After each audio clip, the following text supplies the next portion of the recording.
à tous, bienvenue sur ce joli plateau, magnifique plateau de la CMAE qui accueille Au nom de la Terre.tv, la chaîne que nous avons créée avec Édouard Bergeon. Alors, Au nom de la Terre.tv, c'est un peu le Netflix de l'agriculture, une chaîne sur abonnement qui propose des documentaires sur le monde agricole. Mais puisque le plateau de la CMAE nous a été invité entre 11h30 et midi, on a changé un peu. Ce n'est plus Au nom de la Terre, mais c'est Au nom de l'apéro. Jingle.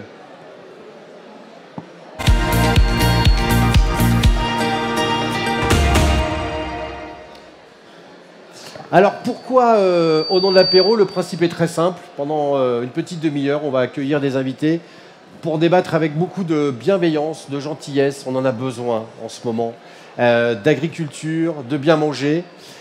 Et aujourd'hui, ce sont des invités exceptionnels.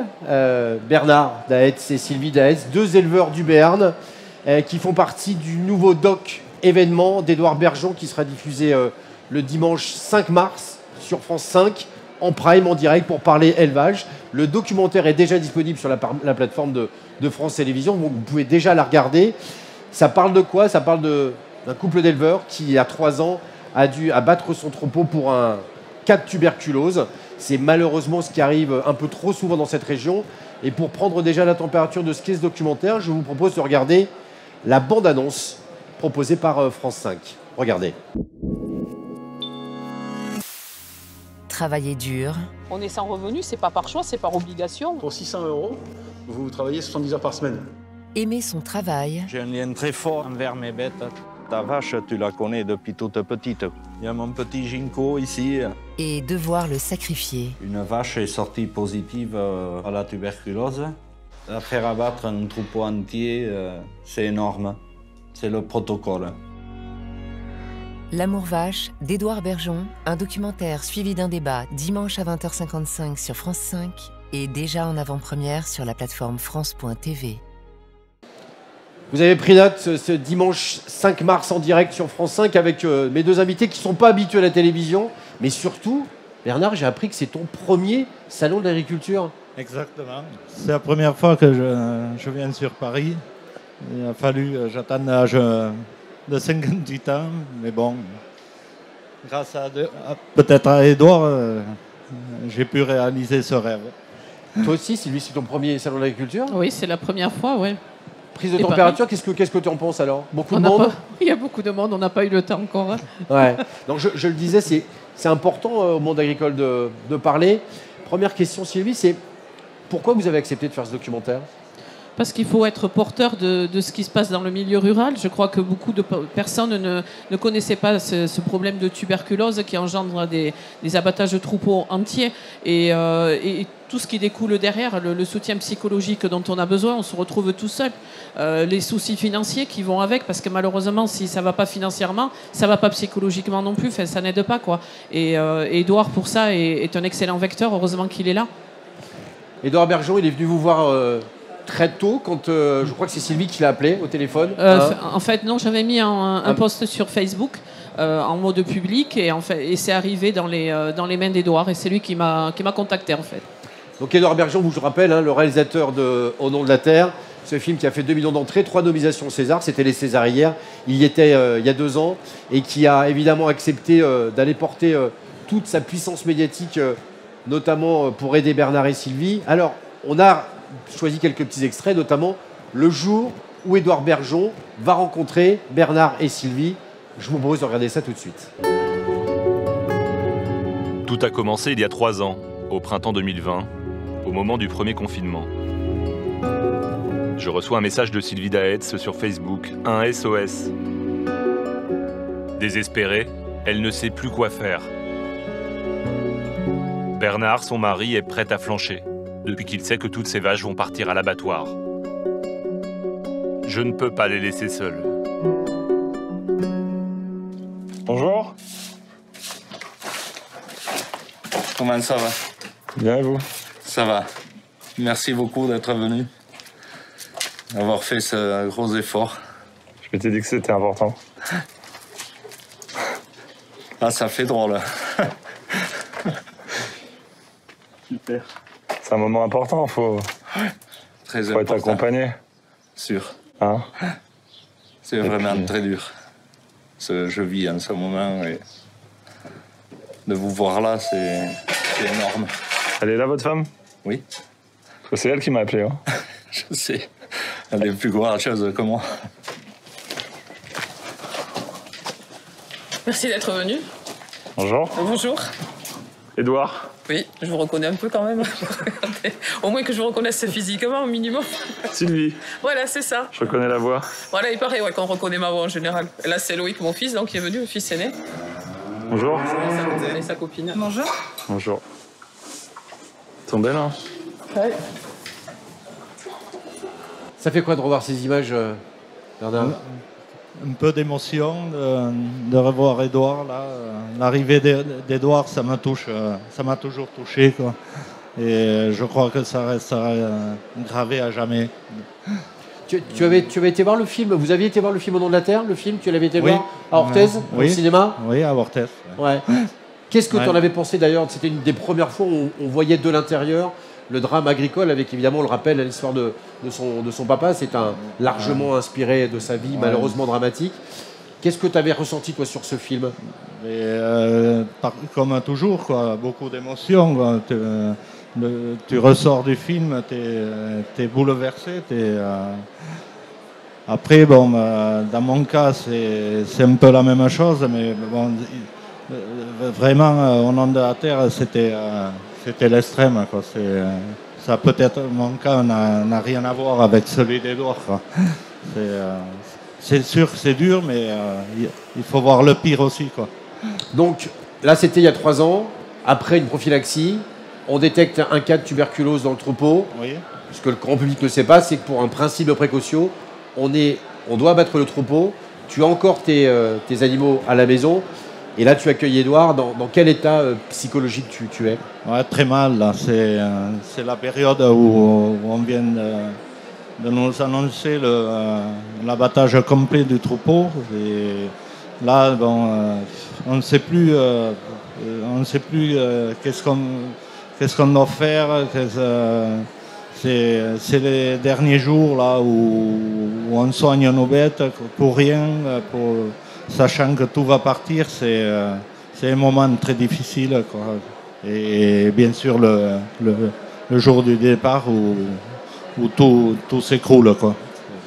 Le jour du départ, c'est un moment effectivement extrêmement fort, hein, parce que souvent le grand public a du mal à comprendre que ce sont des bêtes qui vont partir évidemment à la consommation, mais que ce sont des bêtes que Bernard et Sylvie ont vu grandir, ont élevé toute leur vie, et ils doivent s'en séparer. C'est un moment extrêmement fort de ce documentaire qui, je vous rappelle, sera diffusé le 5 mars en prime sur France 5. Je vous propose de regarder cet extrait où évidemment Bernard et Sylvie voient partir l'ensemble de leur troupeau.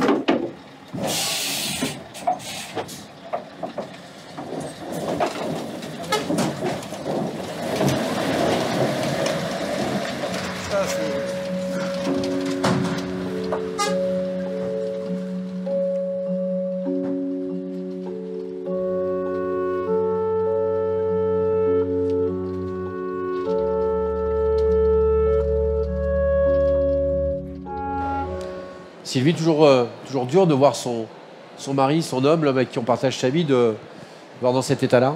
On a toujours la gorge serrée de revoir ces images. Ça a été très dur. Et la vie, elle continue, quoi. Donc il y a le quotidien, il faut essayer de rester fort et droit. Mais il faut que ça sache. Il faut vraiment que le monde urbain connaisse aussi cette réalité. Alors c'est vrai que ça concerne des élevages, c'est très ponctuel. Le sud-ouest, on est dans une région, là, nous, principalement très touchés par ça. Donc évidemment, au niveau national, c'est très peu de cas. Mais nous, quand ça arrive sur nous et qu'on a nos 100 bêtes qui partent à l'abattoir comme ça du jour au lendemain, on n'est pas préparé. Il n'y a pas de soutien psychologique. C'est très, très, très compliqué à traverser, oui. Ce qu'on a du mal à comprendre, c'est qu'un cas de tuberculose et vous êtes contraint obligés par l'État à abattre l'ensemble du troupeau. Pourquoi ? C'est pour les protections sanitaires, pour éviter que la maladie ne se propage et qu'on perde le côté indemne national. Enfin, je ne sais pas si je dis bien le terme comme il faut, mais après, s'il y a trop de cas, ça aura ça va dépendre après sur les exportations et tout ça, ça aura de l'impact, quoi. Ce qui peut paraître extrêmement surprenant, Bernard, c'est que, on l'a dit, ce troupeau part à l'abattage, et pourtant, nous voyons débarquer Édouard Bergeon avec nous. Merci Édouard de nous rejoindre. Édouard Bergeon, donc, le réalisateur, je vous rappelle, de ce documentaire diffusé sur France 5 le dimanche 5 mars, L'Amour Vache. On disait Bernard avant qu'Édouard arrive, ce qui est quand même dingue, c'est que cette viande est quand même propre à la consommation. C'est sûr. La viande, elle est commercialisée par derrière. Bon, il n'y a aucun risque pour les personnes. Mais bon, c'est comme ça, quoi. Enfin, le plus dur, c'est quand on reçoit le résultat des analyses suite à l'abattage. On a cette vache qui est sortie positive à la prophylaxie, alors qu'après, tout le reste du troupeau est négatif, quoi. C'est là où on est vraiment très touché, quoi. Est-ce que vraiment pour une seule vache positive dans un troupeau, il faille vraiment qu'on abatte tout, quoi. Bon, en plus, la maladie, elle existe depuis des années et on voit bien que les choses n'avancent pas. L'État ne nous aide en rien, quoi. Bon, c'est sûr, il y a des mesures de biosécurité, mais bon, c'est tout à la charge de l'éleveur, les doubles clôtures vis-à-vis des voisins, même la protection des sources, des cours d'eau, ça retombe tout sur l'éleveur, quoi. Et, je pense que l'État devrait vraiment venir en aide à tous ces éleveurs qui sont touchés par la tuberculose. Édouard, justement, tu étais avec... tu as croisé le président, là, tu l'as vu, monsieur Macron ? J'étais avec le président de la République, le ministre de l'Agriculture, le président de la MSA. Et d'ailleurs, après, il ne faudra pas qu'on traîne parce qu'on a parlé de votre histoire et puis on va aller rencontrer le président. Tu peux nous en dire plus ? Vous n'êtes pas monté à Paris pour rien, parce qu'on a cité votre exemple en situation, notamment puisque, sans rentrer dans les termes techniques, que ce soit pour l'indemnité que l'État donne pour les éleveurs après pour remonter le troupeau, ou par exemple quand il y a malheureusement un drame comme un suicide, quand il y a des assurances-vie qui viennent compenser les dettes, en fait, il y a un revenu exceptionnel, il y a une sociabilisation de cette somme. Ça veut dire qu'on demande des impôts et des cotisations sociales sur ces sommes, et ce qui a été abordé là avec le président de la République, le ministre et le président de la MSA pour annuler ces cotisations qui ne sont juste pas normales, puisque Bernard et Sylvie n'ont pas demandé à ce que leur troupeau soit abattu. Donc on a parlé du cas d'Aède sans les voir, donc maintenant on va aller voir le président pour lui raconter ça de vive voix. Édouard, quand même, quelle aventure, hein. 3 ans, tu reçois un message sur les réseaux sociaux de Sylvie, on passe 3 ans d'un documentaire qui va être diffusé sur France 5, dont l'avant-première a eu lieu il y a 2 jours à Orthez, qui a fait ça le comble, qui aura peut-être, on l'espère, une sortie au ciné. Et puis finalement, l'épilogue, c'est tu portes encore cette cause auprès du président de la République. Tu as encore fait un sacré coup. Tout ça, c'est à cause de Sylvie qui est là à table, hein. Je veux dire, c'est elle qui, un jour, m'a écrit. Et puis, j'ai rencontré une formidable famille, 3 fils au top, dont un qui est là, Loïc. Gisèle, la maman de Bernard, qui a le même prénom que ma grand-mère, donc forcément c'était touchant, mais c'est ça l'histoire humaine, c'est l'agriculture familiale française. Il y en a certains qui disent que ça n'existe pas, mais en fait c'est des familles qui élèvent des animaux dans des prés pour les vaches, oui, dans des bâtiments pour du poulet et puis du porc, mais plutôt dans le respect des conditions animales. En tout cas, il y a toujours à faire, mais les agriculteurs français, en l'occurrence, ils veillent. Et moi, j'ai pas envie de manger de la viande qui vient du bout du monde, qui a une empreinte carbone dégueulasse et qui est une viande dégueulasse, pourrie d'antibiotiques et qui respecte pas les normes environnementales de bien-être animal. Donc voilà, on a la chance encore d'avoir des éleveurs, des éleveuses en France. Ils sont là aujourd'hui au Salon de l'Agriculture. Donc c'est leur fête, et aimons-les, mais aimons-les en achetant français, local, et en allant les voir dans les fermes, en les respectant, et en regardant notre beau documentaire qui s'appelle... Comment il s'appelle le documentaire? L'amour. L'amour vache. L'amour vache. C'est beau parce qu'il a enlevé le vache. Donc ça veut dire qu'il aime vraiment sa femme. L'amour vache. Justement, on sait qu'en ce moment, l'élevage est un sujet qui divise. On l'a encore vu après le passage d'Edouard hier dans C'est à vous sur France 5. Il y a quelques Twitter mal intentionnés qui ont contesté le fait qu'en France, il n'existait plus de ferme-usine et surtout qui contestent en permanence qu'est l'élevage parce qu'on a du mal à comprendre, notamment le grand public et notamment certains partisans, qu'on peut aimer ces animaux. Et encore une fois, Bernard et Sylvie nous l'ont démontré. Vous le verrez dans ce documentaire. Regardez comment on traite, comment on essaie de réapprivoiser ces animaux. L'extrait qu'on va voir, tu récupères un troupeau, c'est les premiers contacts, il faut recréer un lien avec eux. Ce sont des séquences qui sont magnifiques, tournées, réalisées par Edouard Bergeon. Je vous propose de regarder un extrait dès maintenant.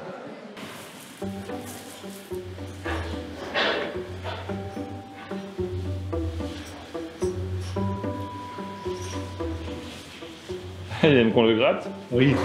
Comme un chat.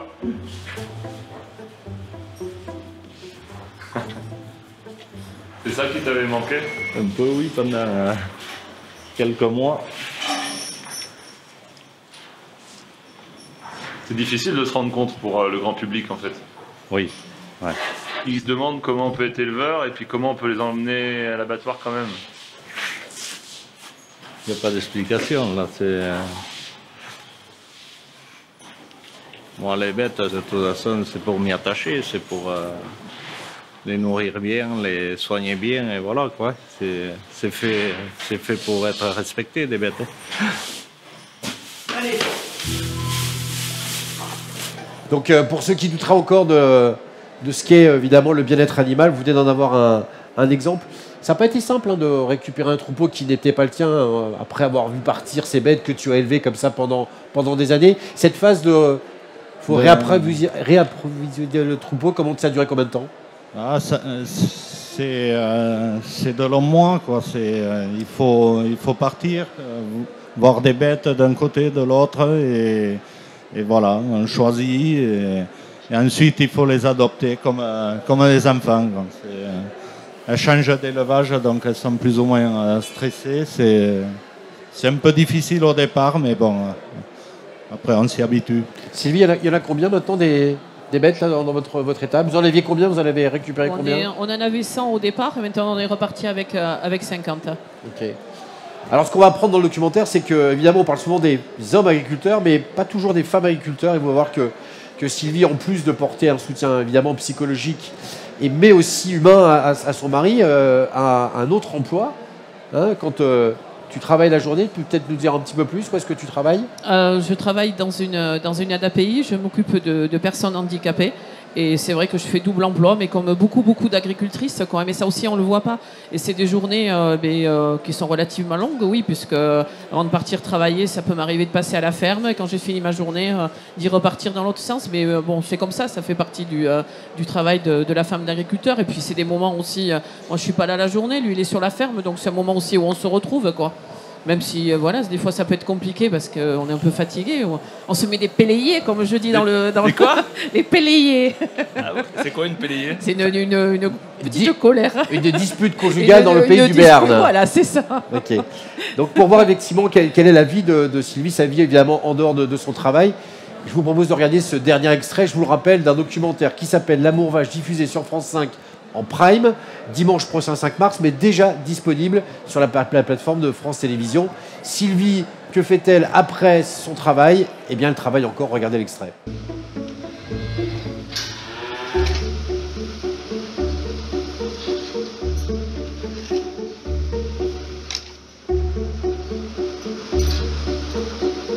J'ai pas besoin d'aller à la salle de sport comme ça, moi. Je m'entretiens ici. Donc 6h30 ce matin avec les handicapés? Ouais, jusqu'à 17h. Et après, je suis rentré, j'ai mis cette tenue et je suis à l'étable pour 1h30, 2h avec lui. Et voilà, mais c'est les journées, c'est comme ça, quoi. Ça me dérange pas. Des fois, ça doit être dur. Ah, des fois, tu t'en as pas envie, ouais, mais c'est comme ça, quoi. Bon, moi. Tu pourrais pas t'en sortir tout seul, Bernard? Ah, si, mais bon, non, enfin, il passerait beaucoup plus de temps, quoi.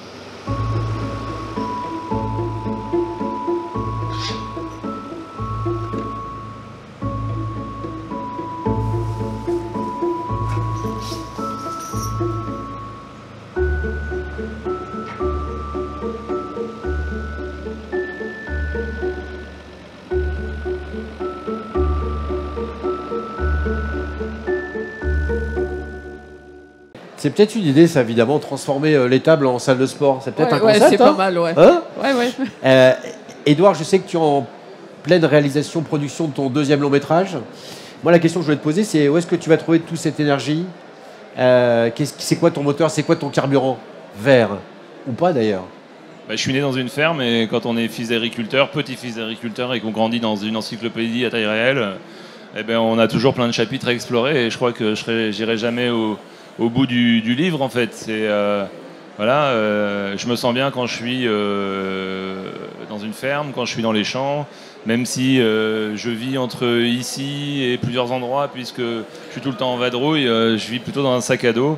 Je pense qu'aujourd'hui, peu ou pas assez de médias ou de documentaires racontent la vie de celles et ceux qui nous nourrissent, même si on le fait nous avec Au nom de la Terre TV et puis de plus en plus, certains le font aussi très bien, mais quand même, tu le rappelais tout à l'heure, il y a quand même pas mal de procureurs qui savent mieux que les agriculteurs ce qu'il faut faire alors qu'ils n'ont jamais foulé la terre d'une ferme, ils n'ont jamais élevé des animaux, donc je pense qu'on doit bien à celles et ceux qui nous nourrissent, en tout cas moi, ma famille agricole et ma famille tout court, de les défendre.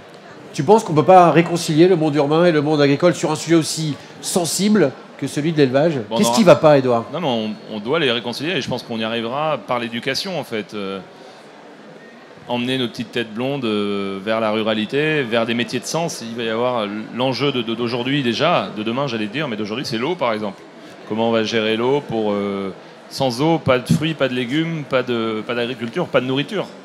Donc il y a plein de boulots assez essentiels qui vont naître et je crois en la jeune génération qui... Voilà, hier j'ai pris le train en revenant d'Orthès, il y avait des gars de 20, 25 ans, des filles aussi, qui montaient au salon de l'agriculture dans la joie, la bonne humeur, en buvant du vin d'un vigneron, en mangeant le saucisson d'un autre et ils étaient tous heureux de venir communier ici. Donc il y a de la vitalité, mais il ne faut pas faire perdre l'espoir à toutes ces jeunes générations. C'est pour ça qu'on est là, pour parler positivement d'eux. Bernard, ce décalage parfois entre le monde urbain et le monde rural, notamment sur le thème de l'élevage, est-ce que c'est quelque chose que toi tu ressens? Oui, vraiment, je le ressens parce que dans le cadre de notre maladie, là, c'est vrai que personne n'est au courant. Beaucoup pensent qu'il n'y a que les bons côtés dans l'élevage, mais il y a aussi les mauvais. Bon, c'est sûr, les contraintes sanitaires... mais c'est normal que tout le monde sache qu'il y a aussi les mauvais côtés. Sylvie, cette défiance qu'il peut y avoir parfois du grand public envers l'élevage, en ce moment, toi qui as été au contact, de par ton travail, quand tu travailles dans une grande surface, ou maintenant avec tes patients, est-ce que tu le sens, ça? Oui, parce que quand on a eu le cas, moi je me suis bien rendu compte, puisque je travaillais dans le commerce encore à l'époque, et je me suis rendu compte que pourtant, même en milieu rural, les gens n'étaient pas au courant. Ils m'ont dit, mais quoi, comment ça se fait? Mais tout votre troupeau, mais là, et après, ce qui est surprenant aussi pour les gens, c'est que la nourriture soit consommable, puisque la tuberculose se transmet par les voies aériennes et non par les tissus. Et nous, cette viande, elle est achetée à moitié prix. Alors évidemment, après l'État compense, mais ça a des répercussions terribles, quoi. Et c'est vrai que tout ça, personne ne le sait. Moi, là, je l'ai vu. Après, on n'est pas fait, nous, on n'est pas fait pour être... On n'aime pas être mis en avant. Enfin, là, on va parler pour nous deux, mais les agriculteurs en général non plus. Là aujourd'hui, avec Édouard Bergeon, vous n'avez plus le choix. Vous n'avez plus le choix. Mais Édouard, Édouard est les vecteurs et c'est lui qui est venu nous chercher, qui nous met en avant. Mais voilà, on le fait vraiment pour tous les agriculteurs qui traversent ce passage et qu'il y ait des choses qui bougent derrière. Il y a tellement de choses à modifier. On sait bien que la tuberculose, malheureusement, elle ne va pas s'enrayer comme ça sur un coup de baguette magique, mais après, il faut penser à l'agriculteur qui est derrière, à l'humain. Édouard Haddock, diffusé en prime sur France Télévisions, est-ce que tu penses sincèrement que ça peut faire changer, bouger les lignes, évoluer les mentalités? En tout cas, déjà, tout à l'heure, en parlant avec le ministre, c'est un peu branle-bas de combat au ministère. Donc déjà, il faut trouver quelqu'un qui accompagne le documentaire chez eux. Donc, parce qu'il y a un débat derrière. Il y a un débat derrière. Donc le but, c'est de faire avancer les choses. C'est pas de donner les bons points ou les mauvais points, mais voilà, c'est de mettre plus d'humanité, sûrement peut-être dans des services administratifs, dans des banques. Donc oui, j'ai l'espoir et je pense que ça fait bouger les choses. Ça va jamais assez vite, mais voilà, on est des passeurs, nous. Donc ce documentaire, par l'humain, par l'histoire de cette famille, donne à réfléchir, puisqu'on en parle ce matin au salon, on en parle dans les médias, et c'est l'essentiel. On va dire un grand merci à Bernard et Sylvie. Ça s'est bien passé finalement. Maintenant, t'habitues aux caméras. On va dire aussi un grand merci à toute l'équipe Semae qui nous accueille dans ce magnifique plateau dans le hall 2. Je vous invite à passer nous voir parce que c'est vraiment formidable. Donc tous les jours, vous aurez au nom de l'apéro 11h30 midi.